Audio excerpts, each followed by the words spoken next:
এই শুনুন না আমি যাব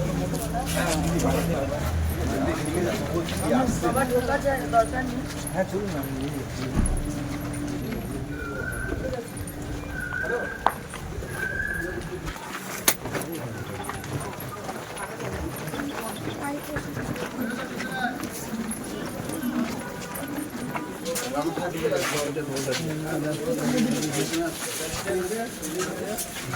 अरे तू आए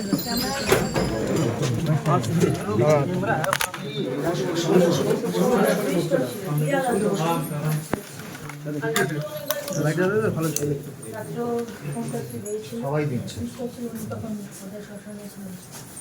সকাল থেকে ফোন করছিলেন না করছিলেন না তো বিষয়টা আমার আসলে আমার আপনার কাছে আমি আজকে আমার আসার ইচ্ছে ছিল না কিন্তু আমি আপনার কাছ থেকে বিষয়টা একটু জানতে চাই কারণ আমি কালকে আমার বোনের গাড়িতে যারা যারা ছিল তন্দ্রা গাড়িতে আমার তাদের সাথে কথা হয়নি ওরা তো পিছন পিছন আপনার সাথে তো অন্য গাড়িতে এলো রাত্রিবেলা তারপরে আর আমি তো হিরালাল বাবুর সাথে কথা বলতে পারলাম না তো আপনি আমাকে যদি একটু বলেন কারণ কালকে আমি যাবো আকশা থানা পুলিশের কাছে আমি জবাব চাই এভাবে তো চলতে পারে না বিষয়টা জানা যে এক্স্যাক্টলি আপনাদের পুলিশ কি বলেছে বা পুলিশ কি বলেছে দ্যাট ইজ নট ইম্পর্টেন্ট আমার কাছে ইম্পর্টেন্ট হচ্ছে গাড়িতে সুতন্দ্রার সাথে যারা যারা ছিলেন তারা কি বলেছে কি হয়েছিল ওরা পেট্রোল পাম্পে তেল নেওয়ার পর একটা গাড়ি ওদের কোনো পেট্রোল পাম্পে তেল নিয়েছে সেটা কটার সময় তখন 12টার আশপাশ কিছু এখান থেকে বেরিয়েছে না এখান থেকে বেরিয়ে গেছে 9টা 9:30 এরকম পারফেক্ট টাইমটা ঠিক আমি জানি বলতে পারছি না তখন কতটা দেখছি ওটা নেওয়ার পরে ওদেরকে একটি গাড়ি ধাওয়া করে এবং বুধবুধের পর থেকে আচ্ছা ধাওয়া করে এবং একবার ধাক্কাও মারে যাতে ধাক্কা মেরে সাইডে পড়ার চেষ্টা করে ওদের গাড়ি আগে 3বার 4বার ওরা যখন গিয়ে গাড়িটাকে আটকানোর চেষ্টা করে ওরা যখন সাইডটাকে বেরোনোর চেষ্টা করে এইভাবে ওরা পুলিশ বলছে যে দুটো গাড়ির মধ্যে রেষারেষি হচ্ছে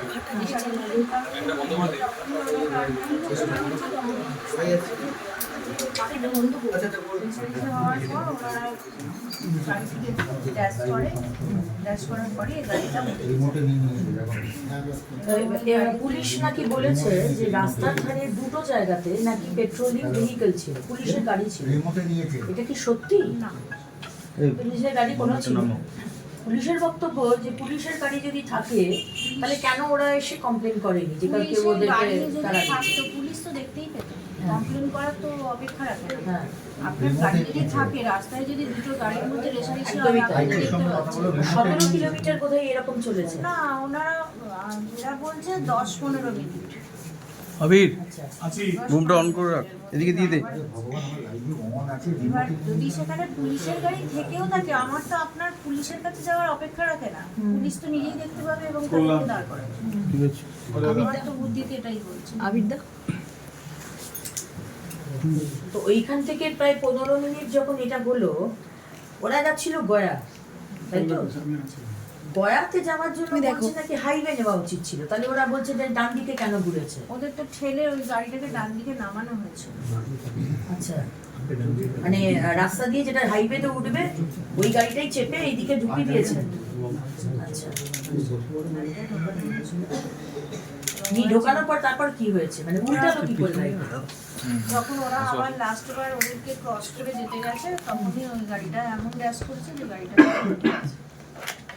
ওরা মানে 2-3 সেকেন্ডের মধ্যে ঘটনাটা ঘটে গেছে সুতন্দ্রার সামনে বসেছিল সামনে পিছনে 4 জন ছিল পিছনে 3 জন ছিল 3 জন ছিল যে যারা গাড়িটাকে ধাক্কা দিয়েছে তাদের গাড়িটা কি পুলিশ আটক করেছে হ্যাঁ আমাদের কিন্তু যারা ছিল তাদের মধ্যে তাদেরকে আর ধরতে পারেনি বলছে এখনো পর্যন্ত নাকি দুজনকে আটক করা হয়েছে আচ্ছা আমি যেটা রিসেন্ট খবর পেলাম কিন্তু মেন যার নাম আসছে বাবলু যাদব তাকে কি ধরা হয়েছে না ধরা হয়নি না তাকে তাহলে গাড়িটা পেলো কোথা থেকে গাড়িটা আমাদেরই একটি ছেলে নেমে যায় নেমে গিয়ে তার গাড়ির চাবিটা নিতে যায় এবং তাকে প্রচন্ড মারধর করে ওরা ওইখানটা তো যখন ঢাকাটা লেগেছে আচ্ছা ওরা সবাই মানে একদম উল্টো ওলট পালট হয়ে গেছে তার মধ্যে থেকেই কোনো রকমে বেরিয়ে ওরা গাড়ির চাবিটি নিয়ে নেয়, নেওয়ার পরেই ওরা পালিয়ে যায়।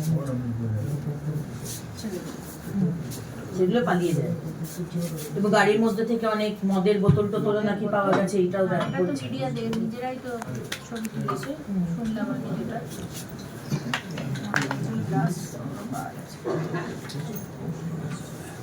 ঠিক আছে, আমি যাব কালকে কাকসা থানা, যে থানার আন্ডারে রয়েছে। তারাও তো কালকে সারাদিন ওইখানেই ছিলেন। আমরা গিয়ে জবাব চাইবো। দেখুন, আমরা তো বিরোধী, কোনো অন্যায় হলে আমরা প্রতিবাদ করব, আমরা সব প্রতিবাদ করবো। অভয়ার কাছেও প্রতিবাদ করেছি, এখনো বিচার পাইনি, এখনো এই আশাতে বসে আছি যে বিচার পাবো। জয়নগরের 9 বছরের রুমা, সেখানেও প্রতিবাদ করেছি। আজকে ভগবানের আশীর্বাদে তার ফাঁসি হয়েছে। এটা তো ছাড়বো না। আমি তাই জন্য আপনার কাছে শুধু জানতে এসেছি বিষয়টা কি হয়েছে, কারণ আমার কাছে সকাল থেকে বিভিন্ন রকমের রিপোর্ট আসছে। পুলিশ বলছে সুতন্দ্রাই নাকি ওভারটেক করছিল। ওভারটেকিংটা তখনই হচ্ছে যখনই ওদেরকে কাট করে কোনো মেয়েকে নামিয়ে নেওয়ার চেষ্টা করবে, তখন তো ওভারটেকিং অবশ্যই করতেই হবে, নিজেকে বাঁচাতে করতেই হবে। করতেই হবে, এটা তো নর্মাল ব্যাপার। আর পুলিশ যখন সিসিটিভি ফুটেজে দেখছে, সিসিটিভি ফুটেজ আপনাকে CCTV ফুটেজ দেখিয়েছে? কোনো ফুটেজ দেখানো হয়নি, শুনছি নাকি, আমি দেখিনি, বলছে নাকি মানে মোবাইলে বা ফোনেতে দেখাচ্ছে, যাই হোক মানে আমি জানি না, আমি দেখিনি সেটা। বোধহয় দেখিয়েছে, জানি না আমি ঠিক ততটা। এই 8টা না, যখন সিসিটিভি ফুটেজে, যখন একটা সিসিটিভি ফুটেজ হয় তখন তো নিশ্চয়ই সেখানে মনিটরিং হয়, পুলিশের তো মনিটরিং চলে। যখন দেখছে যে সিসিটিভি ফুটেজে দুটো গাড়ির মধ্যে আগু পিছু করছে, তখন কি হয়েছে সেটা পরের কথা। তখন তো পুলিশের উচিত ছিল যে গিয়ে আগে গাড়ি দুটোকে একদম ধরা, হ্যাঁ, যে কেন তোমরা আগু পিছু করছো, একদম কি হচ্ছে, টিজিং হচ্ছে কি হচ্ছে, ইচ্ছা করে করছে কি অনিচ্ছা করে করছে, সেটা বড় কথা। একদম। তখন তাদের কাজ হচ্ছে কি, গিয়ে আগে গাড়ি দুটোকে আমি আটক করবো, করে থানায় নিয়ে আসবো যাদেরকে। এটাও যদি করতে হয় তখন এটা বেঁচে যাবে। ঠিক আছে। ঠিক আছে, আমি কালকে যাই, গিয়ে আমি দেখি আন্দোলন করি আমরা এখানেই বলে দিই। আবির কেটে আবিরদা দেখছি সবাই আপনি যেভাবে আরে লোগোটা সরাও না, নামাও। যেভাবে লড়াইটা করছেন সবাই আছে, ইন্ডিভিজুয়ালি আছি, পার্টির সঙ্গে আছি। আমার হাজব্যান্ড আমি জানি, শুনেছি, আবির আবির খুব আনফর্চুনেট। একমাত্র আমার আর্নিং মেম্বার। প্লিজ বেরাস না প্লিজ বুমটা ঘরের মধ্যে সে বিষয়গুলো আমরা কথা বলবো, পার্টিগুলো তো আমার কাছে আছে। আমি আমার শিশু নেতৃত্বের সাথে কথা বলবো। আগে এই বিষয়টা কেন এখানে আমার নাম্বার আমি এটা কোনো বিষয় যদি জানাবার থাকে একটু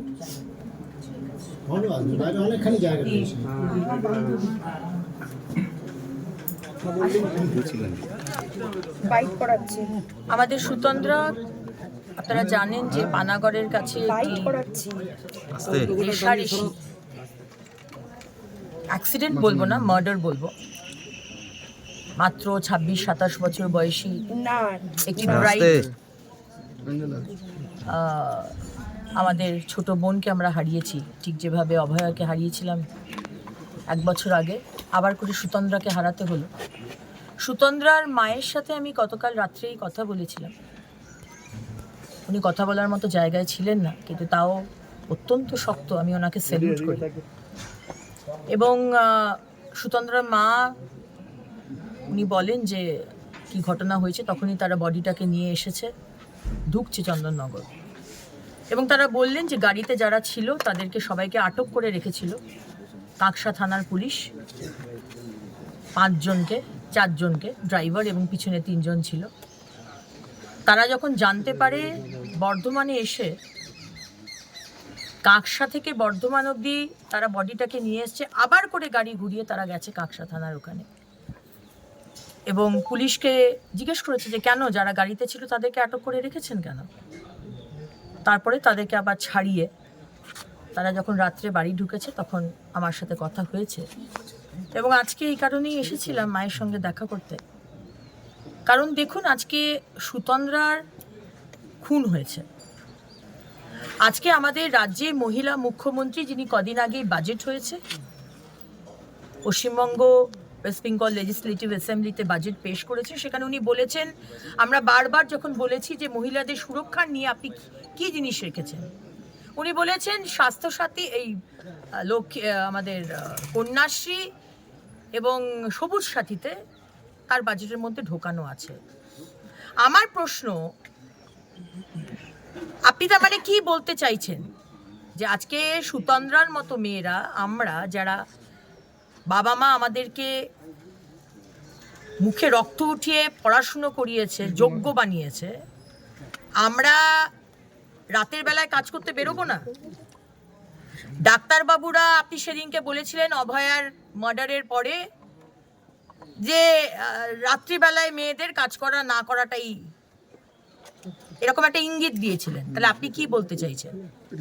মানে আমাদের মতো মহিলারা যারা ডাক্তার, যাদের রাত্রিবেলায় কল সেন্টারে কাজ আছে, যারা সুতন্দ্রার মতো সারা দেশে কাজ করে বেড়ায় ইভেন্ট ম্যানেজার হিসেবে, আমরা রাত্রিবেলায় কাজ করতে বেরোবো না কারণ এখানে কোনো ল অ্যান্ড অর্ডার নেই। আপনি কি তাই বলতে চাইছেন?